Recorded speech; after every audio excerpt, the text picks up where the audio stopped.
নমস্কার বন্ধুরা, বাণীকথা চ্যানেলে আপনাদের সকলকে স্বাগত জানাই। আজকের এই ভিডিওটি অবশ্যই মন দিয়ে দেখুন। ভগবান শ্রীকৃষ্ণের বাণীগুলি জীবনের প্রতিটি ক্ষেত্রেই কার্যকরী এবং প্রাসঙ্গিক। তিনি আমাদের শেখান যে সত্য এবং সততার পথেই প্রকৃত সফলতা পাওয়া যায়। জীবনযুদ্ধে শক্তি, ধৈর্য এবং আত্মবিশ্বাসের মাধ্যমেই প্রতিটি সমস্যার সমাধান করা সম্ভব। শ্রীকৃষ্ণের শিক্ষা আমাদের মনে করিয়ে দেয় যে জীবনের বড় থেকে বড় সমস্যাও ধৈর্য এবং সাহস দিয়ে অতিক্রম করা যায়। তার বাণী আমাদের জীবনের প্রতি পদক্ষেপে পথপ্রদর্শক হিসেবে কাজ করে এবং আমাদের জীবনে উন্নতি ও শান্তি নিয়ে আসে। ভিডিওটি শুরু করার আগে যারা এই চ্যানেলে নতুন তারা অবশ্যই চ্যানেলটি সাবস্ক্রাইব করুন আর বেল বাটনে প্রেস করে রাখুন আরও এই রকম নতুন নতুন ভিডিও পেতে। ভিডিওটি দেখে ভালো লাগলে একটি লাইক করবেন এবং সবাইকে শেয়ার করবেন যাতে তারা এই ভিডিওটি দেখে উপকৃত হয়, এবং কমেন্ট বক্সে জয় শ্রীকৃষ্ণ লিখতে ভুলবেন না। তাহলে আসুন শুরু করি। আমাদের জীবনে গুরুজনেরা, জ্ঞানী মানুষজন সবসময় একটা কথা বলেন, ধৈর্য ধরো।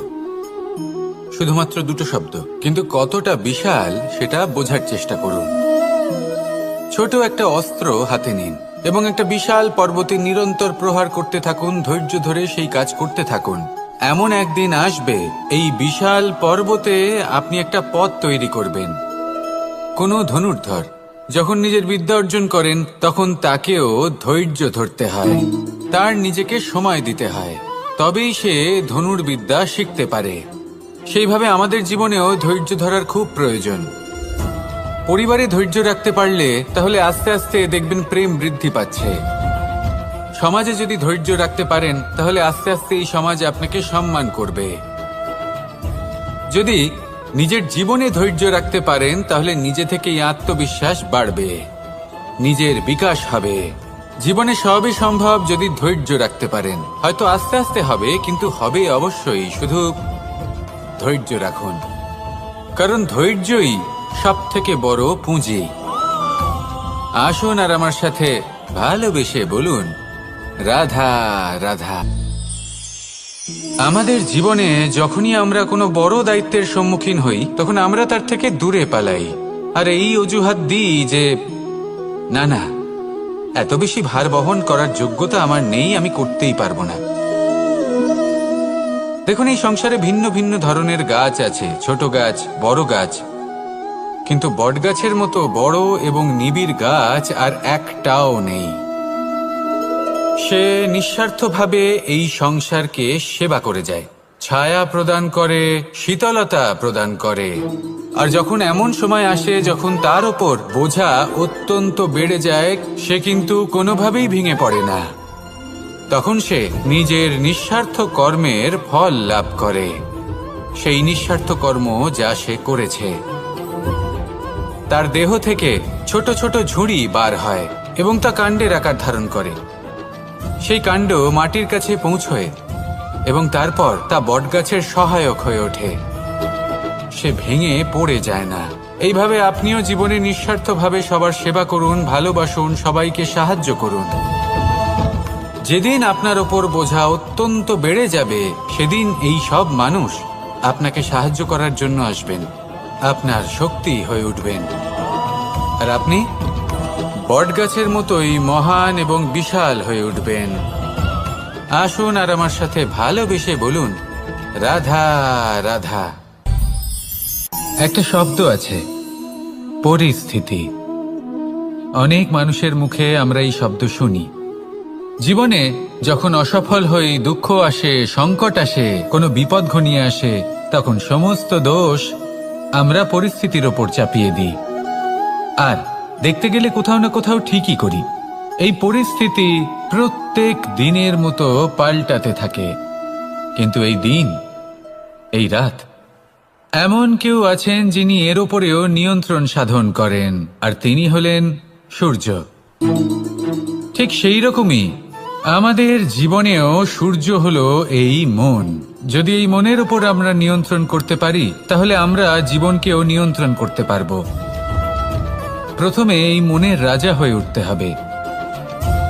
তাই মনে রাখবেন, যদি মন দুর্বল হয় তাহলে পরিস্থিতি আমাদের সমস্যা বলে মনে হবে। এই মন যদি স্থির হয়, পরিস্থিতি প্রতিস্পর্ধা বলে মনে হবে। আর এই মন যদি শক্তিশালী হয়ে ওঠে তাহলে যে কোনো পরিস্থিতি আপনার কাছে একটা সুযোগ মাত্র, এমন এক সুযোগ যাতে অগ্রসর হয়ে আপনি মহান হয়ে উঠতে পারেন। এই মনের শক্তির বৃদ্ধি ঘটান, মহান হয়ে উঠুন, আর আমার সাথে ভালোবেসে বলুন, রাধা রাধা। খুব সুন্দর একটা কাহিনী আছে। একবার এক ব্যক্তি নিজের অসফলতার জন্য ত্রস্ত হয়ে সময় দেবতার তপস্যা করতে বসলেন। উনি তপস্যা করলেন এবং সময় দেবতা প্রসন্ন হলেন, মানুষের রূপ ধারণ করে ওনার সামনে প্রকট হলেন। এবার সেই ব্যক্তি ওনাকে জিজ্ঞেস করলেন যে কি এমন আছে যার জন্য আপনি বারবার জয়ী হন আর আমি চিরকাল পরাজিত হয়ে থাকি? কেন এত পরিশ্রম করা সত্ত্বেও আমি সাফল্য লাভ করতে পারি না? তখন সময় দেবতা উত্তর দিলেন যে দিন হোক বা রাত, ঝড় হোক বা ভূমিকম্প, রোদ হোক বা বৃষ্টি হোক, সময়ের সূত্রপাত হোক বা প্রলয়, আমি থামি না, আমি চলতেই থাকি। আর সেই জন্য যিনি থেমে যান তিনি পরাজিত হন আর আমি জয়ী হই। এটাই আমাদের শিখতে হবে। জীবনে সবসময় চলতে থাকুন, কখনো থামবেন না। হ্যাঁ, কিছুক্ষণের জন্য বিরতি নিতে পারেন, বিশ্রাম করার জন্য, নিজেকে আরো সশক্ত করে তোলার জন্য, কিন্তু থেমে যাবেন না। নিরন্তর কর্ম করতে থাকুন, পরিশ্রম করতে থাকুন, তবেই এই সংসার আপনাকে মনে রাখবে। আসুন আমার সাথে ভালোবেসে বলুন, রাধা রাধা। মানুষ তার জীবনে দুই ধরনের পরিস্থিতিকে খুব ভয় পায়। এক, কোনো কারণবশত কারোর সামনে নত হওয়া।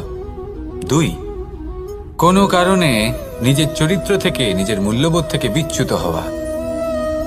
এবার কেন হয় এরকম যে কথায় কথায় কারোর সামনে নত হতে হয়? কেন বারংবার নিজের চরিত্র থেকে চ্যুত হতে হয়? এরকম কেন হয়?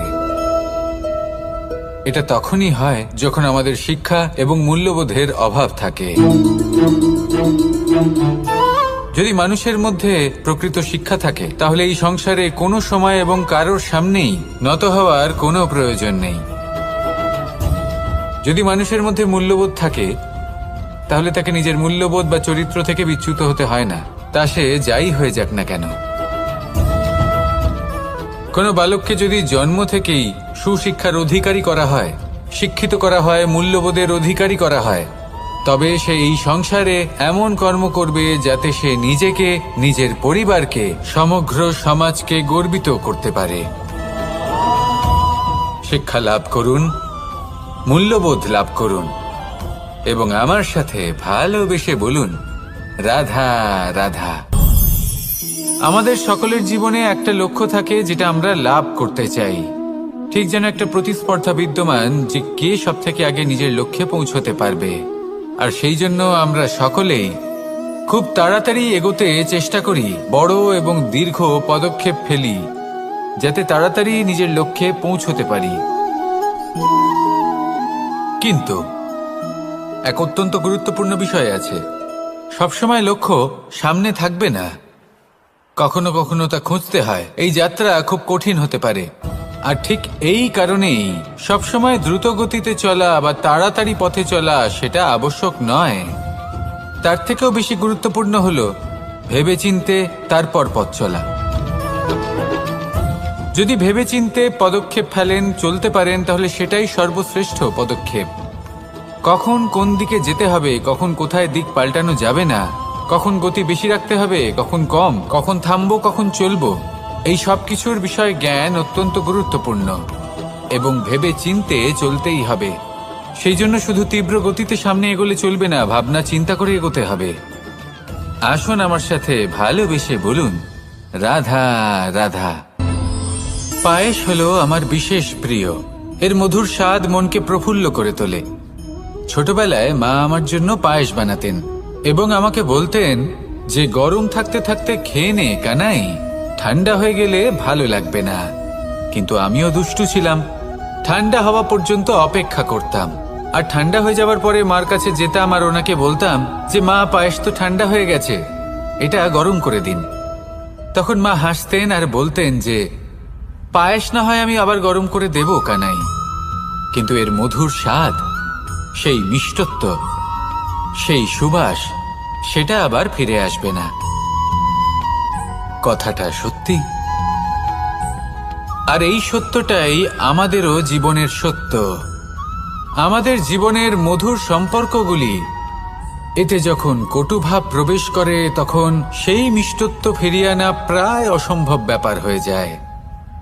আপনি চেষ্টা করে সেই সম্পর্ক ঠিক করতেই পারবেন, তার জন্য অগাধ পরিশ্রম করতে হবে, কিন্তু আবার সেই মিষ্টত্ব কখনো ফিরে আসবে না।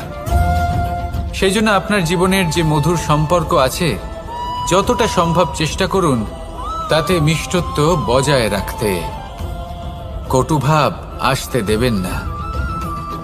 আসুন আর আমার সাথে মধুর স্বরে বলুন, রাধা রাধা। শব্দ, শব্দ আসলে কি?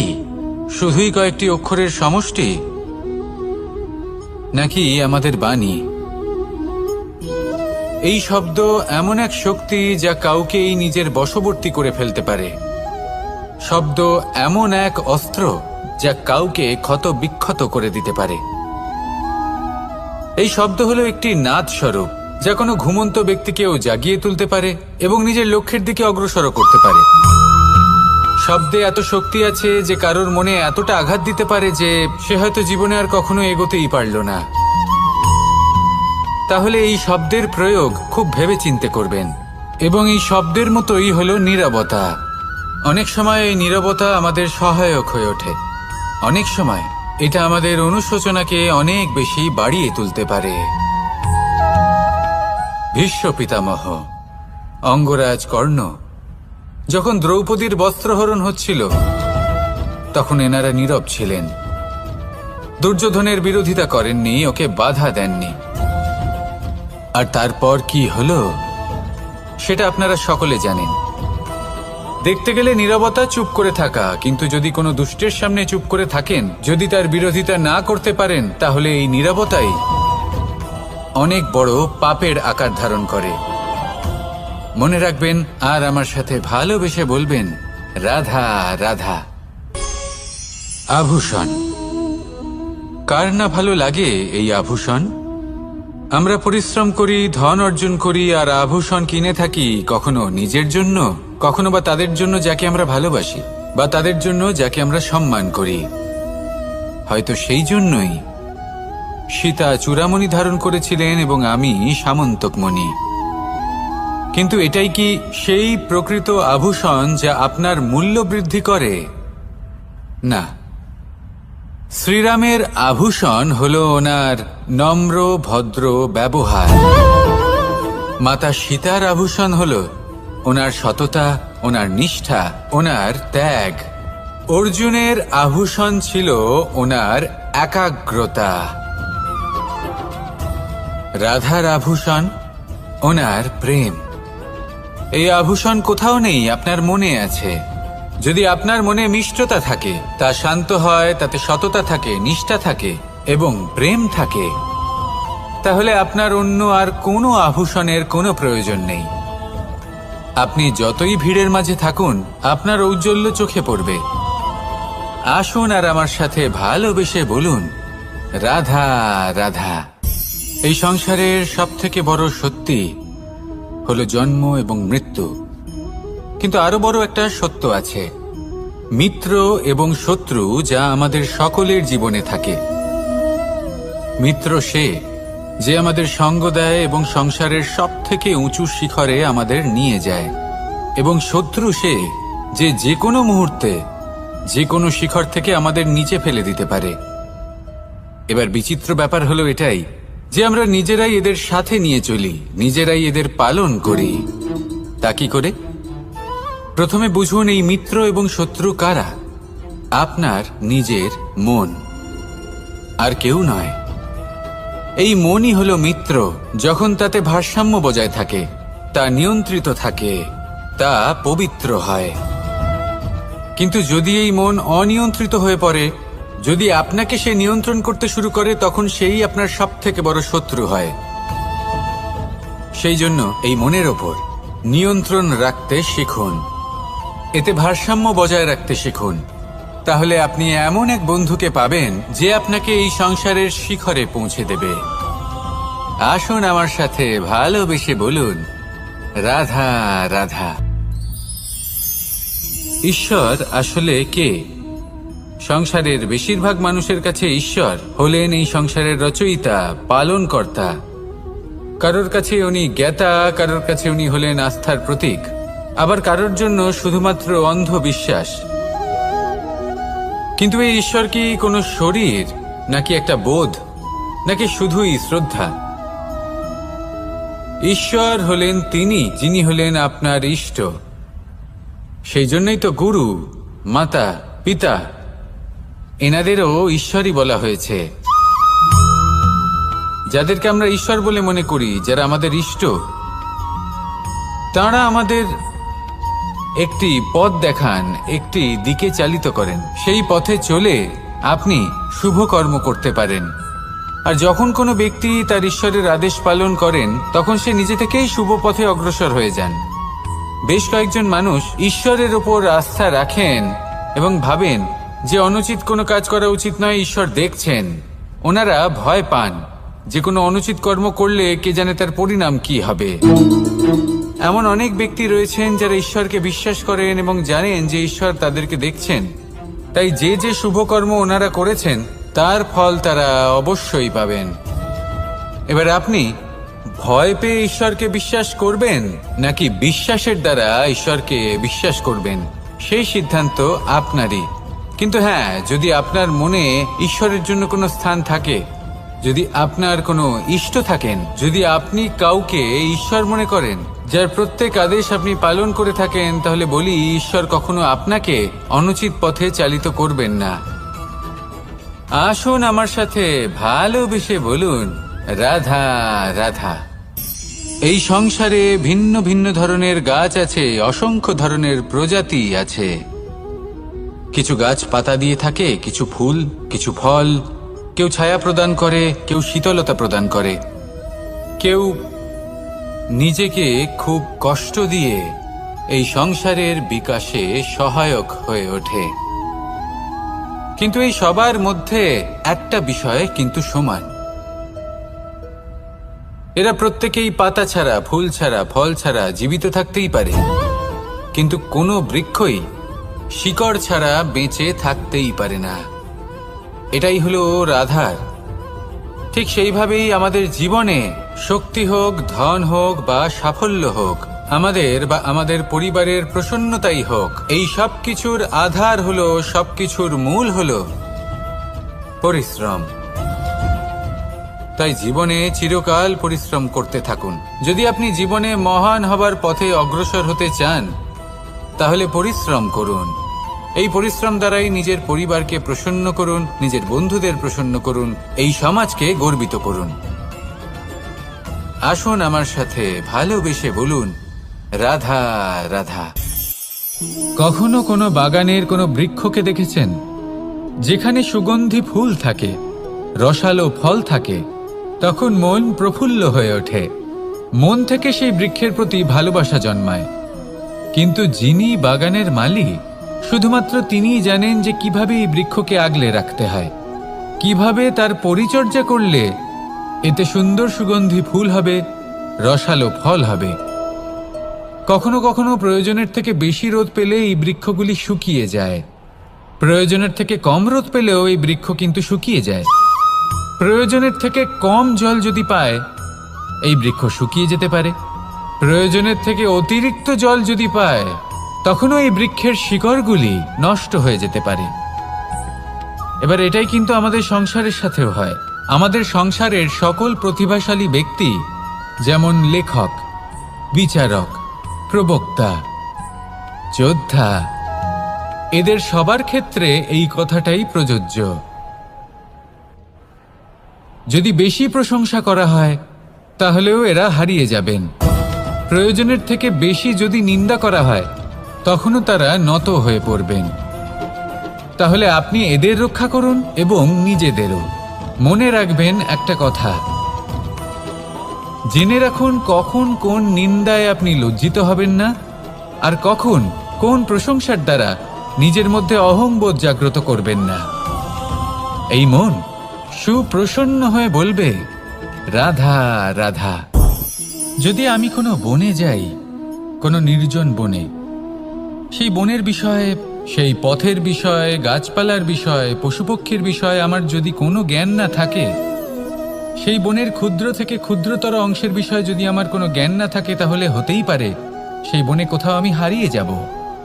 হয়তো এমনভাবে হারিয়ে যাব কোনোদিনও বাইরেই বেরোতে পারবো না। তাই সেই বনের বিষয়ে জ্ঞান লাভ করা আবশ্যক। এটাই হলো শিক্ষা। জীবনে বেশিরভাগ মানুষই কেন অসফল হন? ওনারা একটা লক্ষ্য স্থির করেন, কিন্তু সেই পথের বিষয়ে তারা পর্যাপ্ত জ্ঞান অর্জন করেন না। সেই পথে কি বিপদ আসতে পারে প্রত্যেকটা পৃষ্ঠার জ্ঞান তাদের নেই, আর সেই জন্যই তারা অসফল হন। আপনি জীবনে যখনই কোনো লক্ষ্য স্থির করবেন, কোনো লক্ষ্য সাধন করবেন, পরিকল্পনার সাথে সেই পথে অগ্রসর হন। সেই পথকে বোঝার চেষ্টা করুন, সেই পথের বিপদ সম্পর্কে জ্ঞান লাভ করুন, সব কিছু জানার চেষ্টা করুন, অজানা তথ্য আহরণ করুন, আর তারপর সেই লক্ষ্যের প্রতি নিজেকে সমর্পিত করুন। তবেই আপনি সাফল্য লাভ করবেন। আর এই মন প্রসন্ন হয়ে বলবে, রাধা রাধা। আপনি নিশ্চয়ই কখনো অনুভব করেছেন, যদি কোনো নির্মল ব্যক্তির কাছে গিয়ে বসেন, তাহলে মনে নির্মল অনুভূতি হয়, এই মন শান্ত হয়ে যায়। সেইখানেই কোনো দুশ্চরিত্র মানুষের কাছে গিয়ে বসলে এই মন বিচলিত হয়ে যায়। কারণটা কি? কারণ যে ব্যক্তি নির্মল মনের, তিনি সবার মধ্যে নির্মলতা ছড়িয়ে দেন। আমাদের অন্তরে যা থাকে আমরা সেটাই সবার মধ্যে বিতরণ করি। যদি আপনি এই সংসারে শুভ বোধ ছড়িয়ে দিতে চান, তাহলে প্রথমে শুভ গ্রহণ করুন, তা অর্জন করুন। এই সংসারে জ্ঞানের শক্তি লাভ করুন, আর সেই জ্ঞানের শক্তি সংসারে বিতরণ করুন। শান্তি এবং সন্তোষ প্রদান করুন। কারণ যেমন বীজ এই সংসারে বপন করবেন, তেমনই ফল আপনি লাভ করবেন। যেমন দেবেন তেমন ফিরেও পাবেন। এই সংসারে জ্ঞান প্রদান করুন, শান্তি প্রদান করুন, সন্তুষ্টি প্রদান করুন। এই সংসারে ভালোবাসা বিতরণ করুন, আর এই প্রেম ভাব নিয়েই বলুন, রাধা রাধা।